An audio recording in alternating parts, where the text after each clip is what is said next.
আসসালামু আলাইকুম। আপনারা কেমন আছেন? আলহামদুলিল্লাহ আমি ভালো আছি।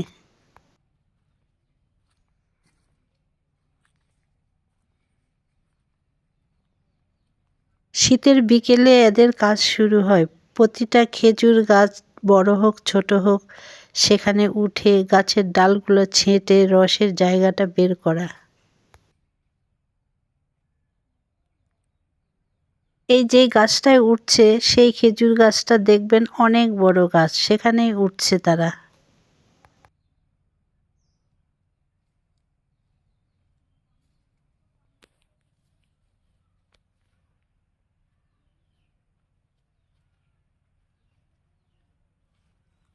খেজুরের গাছ কেটে রস বের করা অনেক কষ্টের কাজ।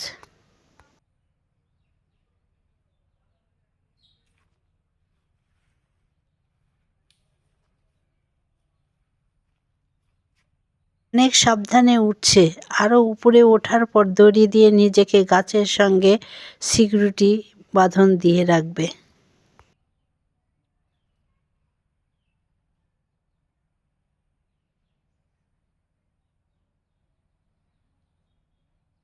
মাজায় দুলছে দড়ির বেল্টের সঙ্গে বাঁশের খাঁচা, তার মধ্যে রাখা থাকে কাস্তে, যেটা দিয়ে ডাল কাটা হবে, গাছকে ছেঁটে দেওয়া হবে।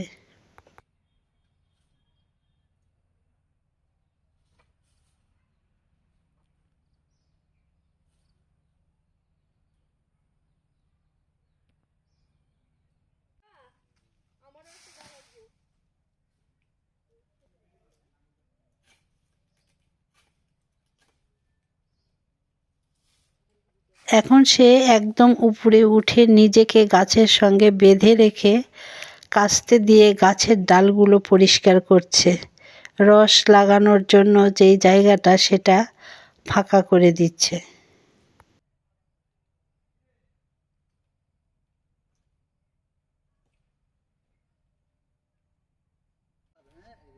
শীতের সোনালি রোদে বসে মিষ্টি খেজুর রসে কয়েক মুঠো মুড়ি দিয়ে ভিজিয়ে খাওয়ার যে মজা, সেটা সংগ্রহ করতে যেয়ে এরকম রিস্ক নিয়ে কাজ করতে হয়। সবাই ভালো থাকবেন, সুস্থ থাকবেন, স্বাস্থ্যসম্মত খাবার খাবেন। আল্লাহ হাফেজ।